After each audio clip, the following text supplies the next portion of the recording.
En medio de una vasta sequía, el sol abrasador se cernía sobre la tierra de Israel, arrasando los campos y marchitando las esperanzas de un pueblo sumido en la desesperación. Elías, un humilde profeta, se encontraba en su modesta morada, donde las paredes de barro apenas ofrecían refugio contra el calor. Con manos callosas y mirada intensa, el profeta oraba fervientemente, clamando a Dios por una señal, por dirección en tiempos tan oscuros.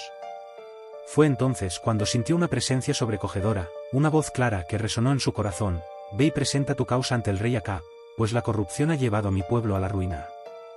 Con determinación renovada, Elías se levantó y se preparó para el camino hacia el palacio real.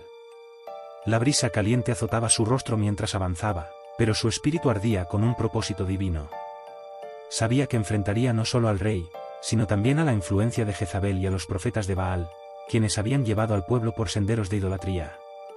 «Dame valor, Señor», murmuró mientras cruzaba la puerta del palacio, donde los lujos y la opulencia contrastaban con el sufrimiento del pueblo. Al entrar, se encontró con Acab, un hombre de porte altivo y mirada despectiva, rodeado de su corte. «¿Eres tú el que ha causado esta calamidad sobre Israel?», preguntó Acab, con una sonrisa sarcástica en su rostro. Elías, sin titubear, respondió con firmeza: «No soy yo, sino tú y tu casa, quienes han abandonado los caminos del Señor. No lloverá en esta tierra hasta que yo lo diga». El rey se rió, desestimando las palabras del profeta. «¿Acaso crees que puedes amenazarme así?». «Mis dioses son poderosos», replicó Acab, mientras la corte murmuraba incrédula. «Tus dioses son solo ídolos», replicó Elías, su voz resonando con autoridad. «El Dios verdadero, creador del cielo y de la tierra, ha hablado. Prepárate, porque la sequía será severa». Tras la confrontación, Elías se retiró al arroyo de Querit, donde la naturaleza aún parecía intacta. El murmullo del agua escasa le ofrecía consuelo. Allí, en la soledad, Dios proveyó para él de manera sobrenatural. Cuervos, aves astutas y fieles a su instinto, llegaban cada día con pan y carne, un milagro que reafirmaba su fe en momentos de incertidumbre. «Gracias, Señor, por tu provisión», susurró Elías, mientras los cuervos volaban sobre su cabeza, un recordatorio de que, incluso en la sequía espiritual y física, la fidelidad de Dios nunca fallaría. Elías, con el sol ardiente a sus espaldas, comenzó su travesía hacia Serepte. La sequía había transformado la tierra en un desierto gris y polvoriento, pero su fe en Dios era una brasa encendida en su interior. Mientras caminaba, recordó las palabras del Señor, que le prometió que una viuda lo recibiría. «No entiendo tus caminos, Señor, pero confío en tu provisión», murmuró para sí mismo, sintiendo la arena caliente bajo sus pies. Al llegar a Serepte, Elías se encontró con una escena desoladora. La gente, con rostros demacrados, buscaba cualquier rastro de alimento. Su mirada se posó en una mujer, de pie junto a un pequeño fuego, que parecía estar midiendo una última porción de harina. Elías se acercó, su corazón latiendo con esperanza. «Oh, mujer, ¿podrías darme un poco de agua y pan?», preguntó con voz firme pero amable. La viuda, con ojos llenos de tristeza, giró su rostro hacia él. «Te lo ruego, profeta, no tengo más que un puñado de harina y un poco de aceite. Solo puedo preparar una última comida para mí y mi hijo antes de sucumbir a la muerte», respondió, su voz quebrándose. «No temas», dijo Elías con convicción. «Ve y haz lo que has dicho, pero primero hazme a mí una pequeña torta. Así dice el Señor, la harina en tu tinaja no se gastará, ni el aceite en tu jarra se agotará hasta el día en que el Señor envíe lluvia sobre la tierra». La viuda lo miró, la incredulidad luchando con la desesperación en su corazón. «¿Cómo puedo confiar en tus palabras? He perdido todo, profeta, ¿qué me aseguras de que no es una ilusión más?» «Confía en el Dios de Israel, que nunca abandona a sus fieles», insistió Elías, su mirada intensa y genuina. La mujer respiró hondo, asintiendo lentamente. «Está bien, haré lo que dices», respondió, y con manos temblorosas comenzó a preparar la comida. Mientras la viuda trabajaba, un aire de expectativa envolvía la pequeña casa. Elías oró en silencio, agradeciendo a Dios y pidiendo que su promesa se cumpliera. Cuando la viuda le presentó la primera torta, sus ojos se llenaron de lágrimas. «Si esto es un milagro, Señor, que se manifieste ahora», pensó. Al compartir la comida, ambos sintieron un cambio en el ambiente. La harina y el aceite parecían multiplicarse ante sus ojos, y la viuda, ahora con el corazón lleno de fe, sonrió por primera vez en mucho tiempo. Es un milagro, la harina no se acaba. Sin embargo, en ese momento de alegría, una sombra oscura pasó por la mente de la viuda. ¿Qué pasará cuando esto termine, y si viene más sufrimiento? Elías, perceptivo a su angustia, le dijo, no temas, hermana. El Dios que ha provisto para ti hoy, también estará contigo en el mañana. Su fidelidad es eterna. Pero, en su interior, Elías sabía que los desafíos estaban lejos de haber terminado. El día amaneció gris en Serepte, y la atmósfera en la casa de la viuda era pesada como una nube de tormenta. Elías, que había sido un faro de esperanza para ella y su hijo, se encontraba ahora en el centro de una tragedia. El niño, que había recuperado su risa y su energía gracias a los milagros del profeta, yacía inmóvil en la cama, su pequeño cuerpo pálido como la cera. La viuda, con lágrimas en los ojos, miraba a Elías con una mezcla de tristeza y rabia. ¿Por qué has venido aquí, hombre de Dios?, exclamó con desesperación, su voz quebrada por el dolor. ¿Has venido a recordarme mi miseria? Mi hijo ha muerto por tu culpa. Elías sintió el peso de las palabras de la mujer como un martillo sobre su corazón. Se acercó a ella, y con una voz suave pero firme, respondió, no, mujer. No he venido a traer más dolor. Confía en Dios. Él tiene el poder de restaurar la vida. Sin embargo, la viuda no podía escuchar. Su dolor era demasiado profundo. ¿Y qué de la harina y el aceite? ¿De qué sirve si mi hijo ya no está? ¿Acaso no puedo tener paz ni siquiera en medio de su milagro? Elías, decidido a actuar, tomó al niño en brazos y con paso firme, lo llevó a su habitación. Dame tu hijo, dijo con determinación, y mientras ascendía las escaleras, sintió que la fe lo guiaba. Una vez en la habitación, colocó al niño sobre su lecho y se arrodilló junto a él. Señor Dios de Israel, clamó Elías con fervor, te ruego que devuelvas la vida a este niño. Sus manos se extendieron sobre el cuerpo sin vida, y él mismo sintió que la energía divina fluía a través de él. Dame vida, repitió, su voz resonando en la habitación. Pasaron momentos que se sintieron como eternidades, hasta que, de repente, el niño emitió un leve suspiro. El corazón de Elías se aceleró. «Despierta, pequeño», exclamó. Y, para su asombro, los ojos del niño se abrieron lentamente, llenos de confusión y vida. Cuando Elías llevó al niño de regreso a su madre, la viuda, que había estado esperando en la entrada, se quedó boquiabierta. «Es posible», murmuró, con la incredulidad marcando su rostro. «Tu hijo vive», dijo Elías con una sonrisa, y la viuda corrió hacia ellos, abrazando a su hijo con una mezcla de alegría y asombro. «Tú eres verdaderamente un profeta del Señor», exclamó, las lágrimas de felicidad fluyendo por sus mejillas. Con el corazón renovado, Elías sintió que su misión aún no había terminado. La fe de la viuda había sido restaurada, y ahora era el momento de enfrentar al rey Acab y a los profetas de Baal.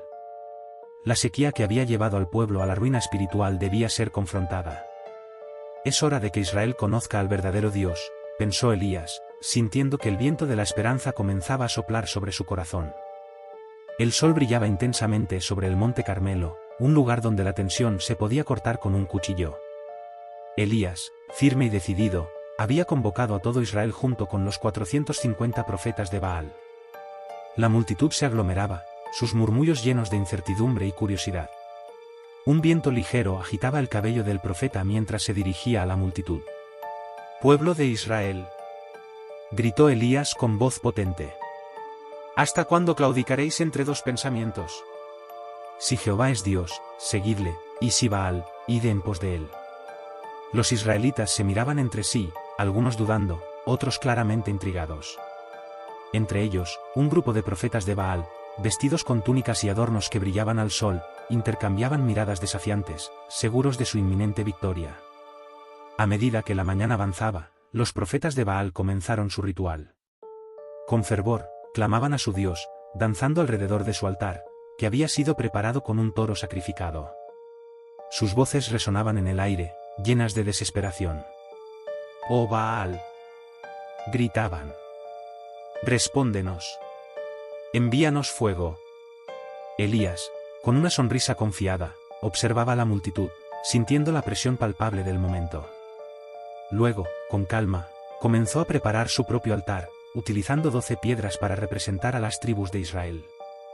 Ahora veréis el poder del verdadero Dios, murmuró para sí mismo, mientras colocaba la leña cuidadosamente y el sacrificio sobre ella.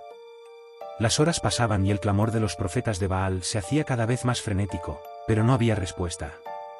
Elías, con un tono burlón, se dirigió a ellos. «¿Gritad más fuerte?», les dijo. «Quizás esté meditando, o en un viaje, o tal vez esté dormido y debáis despertarle». La frustración de los profetas de Baal crecía a medida que la tarde se acercaba. Exhaustos y desesperados, comenzaron a cortarse con cuchillos y lanzas, como era su costumbre, pero aún así, no hubo respuesta. Finalmente, Elías, con una calma que asombraba, levantó su voz y oró a Dios. «Jehová, Dios de Abraham, de Isaac y de Israel, hoy sepa que tú eres Dios en Israel, y que yo soy tu siervo». Al pronunciar estas palabras, el cielo comenzó a oscurecerse, y un silencio solemne envolvió el monte. De repente, como si el mismo cielo respondiera a su súplica, un fuego descendió y consumió el sacrificio, la leña, e incluso las piedras del altar. La multitud quedó atónita, los murmullos se convirtieron en gritos de asombro y adoración. «Jehová es Dios», clamaron todos, mientras Elías, con el corazón rebosante de fe, sabía que aquel era solo el principio de la restauración que tanto anhelaba para su pueblo. El pueblo, aún aturdido por el milagro que acababa de presenciar, comenzó a murmurar entre sí, sus corazones llenos de una mezcla de temor y reverencia. Elías, erguido en medio de la multitud, alzó su voz con autoridad. «Profetas de Baal, vengan aquí, hoy ha llegado el momento de purificar a esta nación de la idolatría que ha llevado a Israel a la ruina». Sus palabras resonaron con fuerza, y un silencio tenso se apoderó del lugar. Los profetas de Baal, que habían sido testigos del fuego que descendió del cielo, se miraron entre sí con miedo y desesperación. Sin embargo, algunos se resistieron, intentando aferrarse a su poder. «¿Qué harás, Elías? Nosotros no tememos a tu Dios», gritó uno de ellos, su voz temblando. Elías respondió con firmeza: «Hoy no es un día de temor, sino de justicia. La verdad ha sido revelada, y no puedo permitir que sigan engañando al pueblo, llévenlos». Los hombres, atados de pies y manos, fueron llevados ante Elías, quien se volvió hacia el pueblo. «¿Ven lo que sucede cuando se da la espalda a Dios? Hoy, el verdadero Dios ha hablado, y es tiempo de volver a la fe». Las palabras del profeta resonaban en los corazones de los israelitas, y un murmullo de aprobación comenzó a crecer. Con el pueblo reconciliado con Dios, Elías levantó sus manos hacia el cielo. «Señor, escucha mi oración, trae la lluvia sobre esta tierra seca». Las nubes comenzaron a formarse en el horizonte, y una suave brisa acarició el rostro de los presentes. La esperanza renació en sus corazones, y algunos comenzaron a llorar de alegría. Sin embargo, en el palacio, Acab y Jezabel observaban la escena con furia y desesperación. «No puedo creer que ese profeta haya tenido la audacia de humillarnos de tal manera», espetó Jezabel, sus ojos centelleando de rabia. «Prometo que no descansaré hasta que Elías pague por esto, que el mismo Baal me castigue si no lo encuentro y lo elimino». Acab, aunque temeroso del poder que Elías había demostrado, asintió con la cabeza. «Debemos ser astutos. No podemos permitir que su victoria se convierta en un símbolo de esperanza para el pueblo. Planeemos nuestra venganza con cuidado».